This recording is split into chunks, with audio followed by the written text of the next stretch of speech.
this is my box from last time. So there's that. And if you guys want this mirror in here, and a lot of my blushes right now and bronzers and stuff like that, some of my products are from like 2016.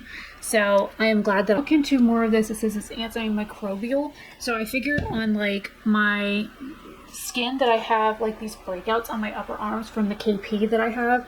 I feel like being very pale. I don't care about being brown. So I'm going to be getting rid of that.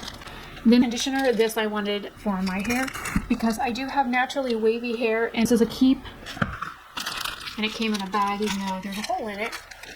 My friend just sent me a text that says, today is a shit show.